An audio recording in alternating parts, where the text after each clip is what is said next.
Notre invité, Christophe Jousset, bonjour. Bonjour Babacar, bonjour à tous. Vous êtes journaliste français, chef adjoint du service des sports de RFI. Vous êtes à Dakar depuis quelques jours. Vous avez couvert les CAF Awards. On va en parler, les critères de vote, les choix sur les meilleurs en football en Afrique pour 2018. Sadio Mané, Mohamed Salah, pour vous, de France, logique que l'Égyptien remporte le titre de Ballon d'Or 2018 Afrique? Oui, je trouve que c'est logique sur l'ensemble de ce qu'on a vu sur l'année 2018. Surtout, Salah, il a bâti sa victoire sur la première partie de saison. C'est là qu'il a fait la diff avec Sané. Cette saison qu'il termine au mois de mai, le championnat d'Angleterre avec un total de 32 buts. C'est un record depuis qu'il y a 38 matchs dans un championnat d'Angleterre, parce que au fil de l'histoire, il y a eu parfois plus de clubs que ça et donc plus de matchs. Mais donc record absolu. C'est vrai que Mané, le trio même est cité, mais Firmino ne peut pas prétendre au titre de joueur africain de l'année. Ce trio-là est magique et a vraiment marqué de son empreinte 2018. Mais Salah a quelque chose de plus. Salah a des stats hors normes. Il a battu ce record. Il a été sacré meilleur joueur du championnat d'Angleterre élu par ses pairs et aussi par une association de journalistes, donc deux prix différents. Et donc, même si Mané n'est pas loin, avec notamment ses 10 buts en Ligue des Champions. Il se rapproche de Salah Mané. Oui, c'est ce que tout le monde, c'est le constat que tout le monde fait. C'est que effectivement, on a le même duo, même le même trio que l'année passée sur le titre de joueur africain de l'année. Avec Aubameyang. Ouais, avec Aubameyang en troisième, et que Mané est de plus en plus près de Salah, qui reste le leader. Finalement, ça pèse pas la Coupe du Monde. Sadio Mané, même s'il a marqué qu'un seul but au mondial en Russie, ça n'a pas beaucoup pesé sur le choix du joueur africain de l'année, et même son but en finale de la Ligue des Champions que Mohamed Salah n'a pas terminé d'ailleurs. Oui, c'est vrai, ça c'était quelque chose qui pouvait militer en faveur du choix de Sadio Mané. On pouvait aussi remarquer que sur le début de la saison suivante, Salah a eu du mal à relancer la machine, éprouvé par tout ce qu'il a vécu sur la fin de la saison 2017-2018. Bon, là, il est en train de revenir à toute vitesse et on a bien vu sa montée en puissance jusqu'à la fin de l'année de 2018. Maintenant, il y a peut-être aussi une autre part qui est moins statistique, moins mathématique. C'est l'image que renvoie ce Mohamed Salah, qui est un homme solaire, je dirais. Il rayonne, Mohamed Salah. Il a, je dirais, presque du charisme. Et cette émergence d'un joueur égyptien et d'un joueur aussi qui incarne tout le monde arabe, parce que tout le monde arabe le suit, c'est une dimension qui aussi peut compter dans le choix, même inconsciemment, des jurés. Une question de Chertigan Diagne. Alors, je sais, merci d'être venu donc sur notre plateau. Alors, vous l'avez tout à l'heure dit, avec, disons, ce choix qui a été porté sur Mohamed Salah. Vous avez évoqué, disons, le monde arabe. Pensez-vous véritablement que ces choix sont objectifs, d'autant plus que chacun pourrait éventuellement voter pour quelqu'un de sa nation. Naturellement, le Sénégalais va voter pour Sadio Mané, peut-être quelqu'un de l'Afrique du Nord va voter pour Sadio Mané, et que de l'autre côté, sans pourtant être sectaire, certainement le monde arabe a voté pour Mohamed Salah. Oui, de toute façon, on peut toujours remettre en cause les choix des uns. C'est des choix en conscience. Alors effectivement, au fil quand on repense à certains moments de certaines élections de Ballon d'Or, de Ballon d'Or tout court mondial, il y a eu il y a pas longtemps une polémique que vous avez suivie avec le journaliste des Comores, dont le vote avait été enregistré, enfin présenté sur dans la liste des résultats, et qui finalement n'était connu de personne aux Comores. Donc il y a des bugs, il y a des moments où on se demande si le résultat est vraiment crédible, mais globalement je pense que encore une fois, Salah est un candidat, personne ne le conteste, tout à fait crédible au titre de joueur africain de l'année. Peut-être qu'à ce niveau, ça ne pose pas de problème, d'autant plus que les stats ont carrément fait la différence entre Sadio Mané et Mohamed Salah, même si cela peut être, disons, discuté. Alors, en ce qui concerne le poste pour les autres postes comme celui de meilleur président de fédération, on a pris, disons, Lechka du Maroc pour en faire donc le président de fédération le plus prolifique en tout cas. Alors, est-ce véritablement un choix fiable? Sur quoi se base-t-on véritablement à votre avis pour dire que tel président est meilleur que les autres? Écoutez, je me pose la même question que vous. Là, franchement, on sort du domaine footballistique. C'est une décision qui n'a pas été vraiment expliquée. C'est vrai qu'on s'est concentré aussi sur les footballeurs parce que c'est un événement dédié avant tout aux joueurs. Donc, on a beaucoup discuté du choix de Salah Mané, l'absence d'Aubameyang, le choix aussi de la petite Gatlana. Mais il y a une autre polémique qui concerne le Sénégal, c'est le meilleur entraîneur africain sur le continent en 2018, Hervé Renard au détriment d'Aliou Cissé. Ça aussi, c'est un problème. Comment ça se fait? C'était très serré, je pense. Enfin, en tout cas, c'est ce que a expliqué Hervé Renard. C'est vrai que là, entre les deux, Aliou Cissé et Hervé Renard, si le résultat avait été l'inverse, ça n'aurait étonné personne. C'est pour ça qu'on demande s'il ne faut pas revoir les critères de choix des meilleurs en foot en Afrique, parce que, et même de façon générale, les votes sont teintés de subjectivité apparemment. Est-ce qu'il ne faut pas ajouter des critères, mais alors scientifiques, des critères plus indépendants, au-delà des votes par pays? Ça voudrait dire qu'on ferait quelque chose de scientifique, qu'on ferait de ce genre de vote quelque chose de purement mathématique. Mathématique, ouais. Je sais pas si c'est, vous savez, le foot qu'on est en train aussi avec l'arrivée de la technologie pour le contrôle, on essaye de tout contrôler, de tout rationaliser. Or le foot, qu'on le veuille ou non, aura toujours une part d'irrationnel. Quand on voit l'assistance à la vidéo pour l'arbitrage, on se rend bien compte que ça ne règle pas tout et qu'il y a toujours une part d'interprétation parce que l'homme est dans la boucle. Donc il y a un moment où il y a un cerveau qui réfléchit, qui pense, qui est éventuellement sous influence consciente ou inconsciente de toute l'histoire de la personne qui va faire ce choix-là. Et ça, on ne pourra jamais l'enlever parce que c'est une activité humaine. Donc, oui, je comprends bien. Maintenant, imaginez que Aliou Cissé ait été élu entraîneur de l'année.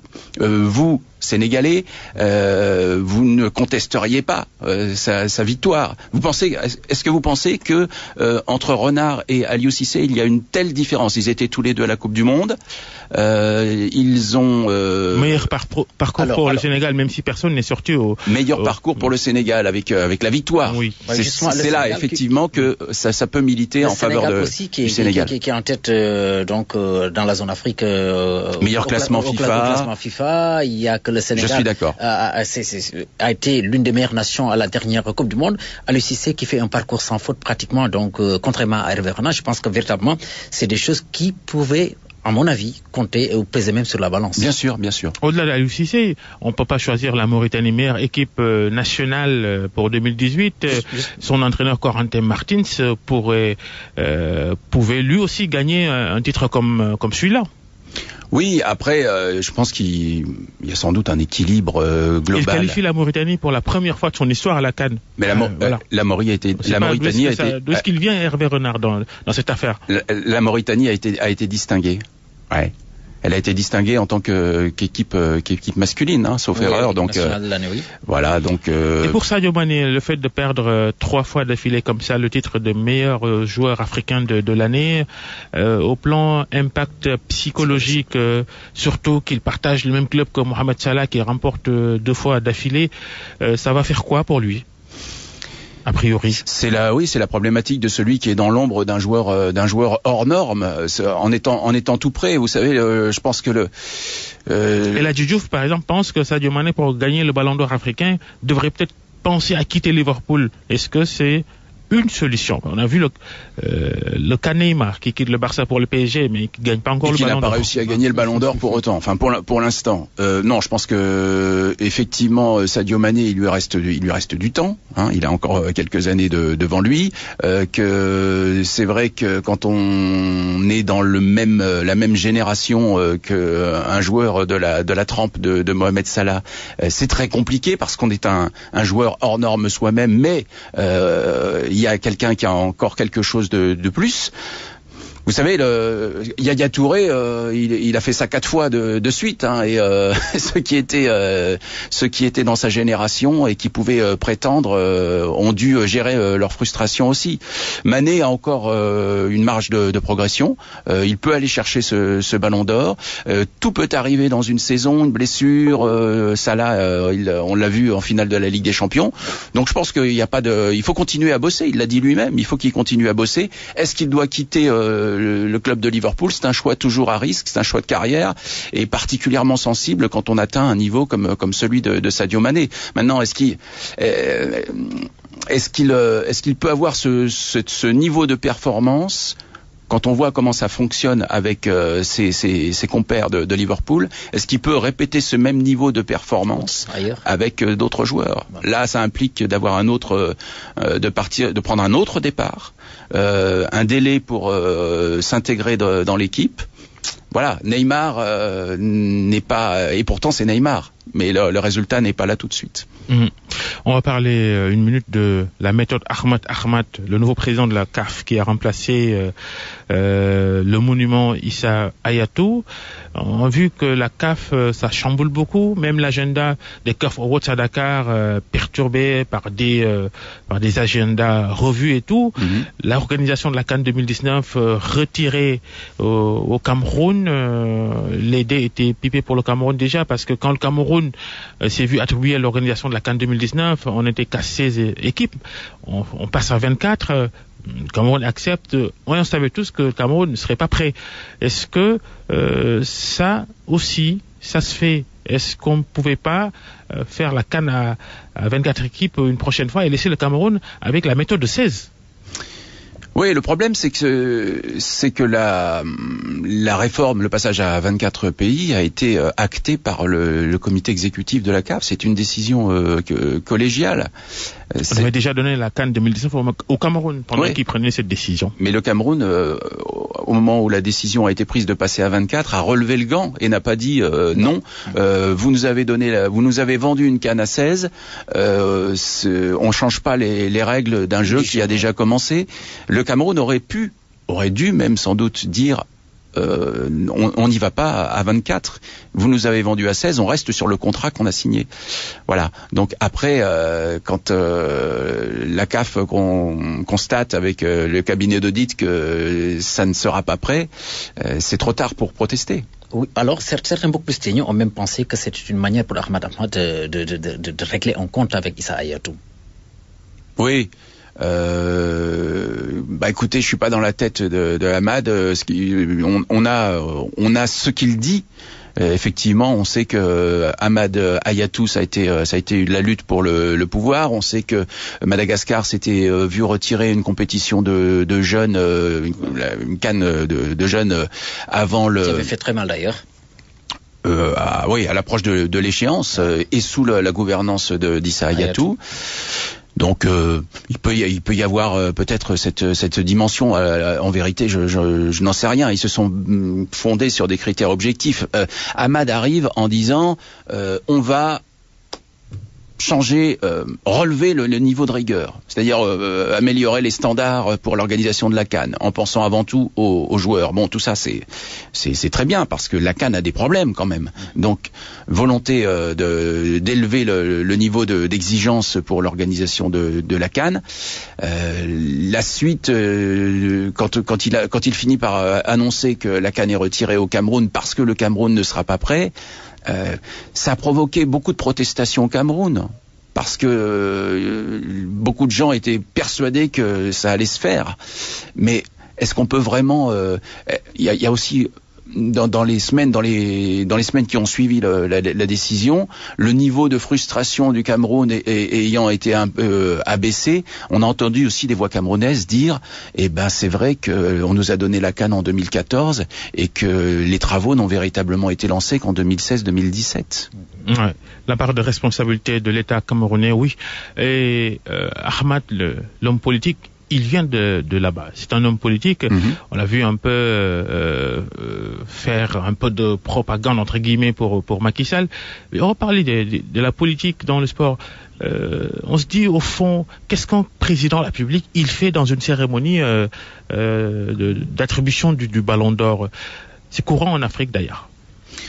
Oui, c'est quelque chose, que nous on regarde avec une certaine distance parce que qu'un président, qu'un chef d'État soit présent dans un stade, dans une cérémonie, pourquoi pas. Après, ça dépend de la place qu'on lui donne. D'ailleurs, nous dans nos reportages, on s'attarde surtout sur la dimension sportive. Parce que c'était d'ailleurs une des premières images que l'on a vues sur la scène de cette soirée, qui était bien organisée. Une belle cérémonie quand même. Une belle cérémonie qui était bien, avec un bon tempo, et qui a rendu hommage surtout aux joueurs.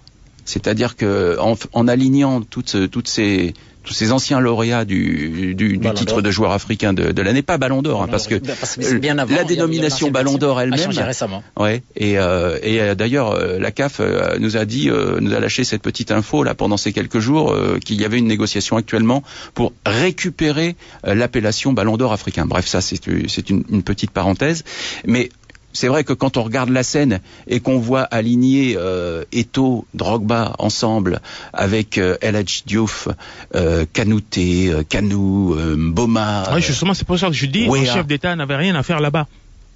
C'est vrai que là, effectivement, c'est la dimension politique. On est allé un peu plus loin que la simple présence du chef de l'État dans la salle. Le avait même bénéficié de la plus haute distinction de la Confédération africaine de football avec le platinum. Oui, effectivement, oui. Et cette subvention de l'État sénégalais qui a fait débat dans le pays, près ou plus de d'1,6 million de dollars pour une cérémonie de cette nature, ça se fait aussi à votre avis? J'ai pas trop l'habitude j'ai pas en tête la façon dont ça se gère habituellement. Je sais que ça a fait une grande polémique ici au Sénégal. On en a entendu parler aussi sur notre antenne, RFI. Maintenant, dans quelle proportion ça se fait? Quand on a vu le résultat de la cérémonie, la façon dont ça s'est passé, tout ce qui avait été mis en œuvre matériellement, on voit bien que c'était sans doute une cérémonie très très coûteuse. Maintenant, je peux pas juger, j'ai pas les éléments pour juger de si c'est trop ou c'est une trop grosse somme d'argent qui a été investie. Ce qui est vrai, c'est que habituellement cette cérémonie des trophées, elle avait lieu souvent au Nigeria, souvent au Ghana. Le fait que ça commence à tourner, c'est une bonne chose. Parce que c'est quelque chose, c'est un moment de célébration du foot africain, beaucoup de joie, beaucoup de fierté aussi qu'on lisait sur les visages, et c'est des moments qui sont très importants quand même.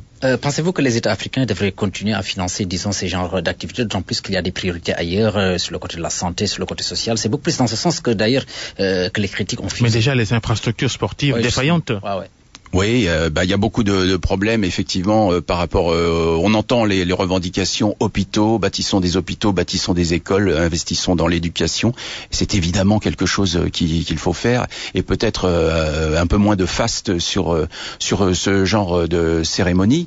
Voilà. Après, on peut aussi parler des stades qui sont construits. Enfin, manque d'infrastructures. Ici, vous le constatez effectivement, mais la jauge des stades, la capacité des stades qui sont construits pour accueillir des CAN, ça c'est un énorme problème aussi. On a du mal à comprendre pourquoi on construit des stades qu'on n'arrive pas à remplir par la suite. Christophe Jousset, merci, journaliste à RFI. Merci d'être passé nous voir.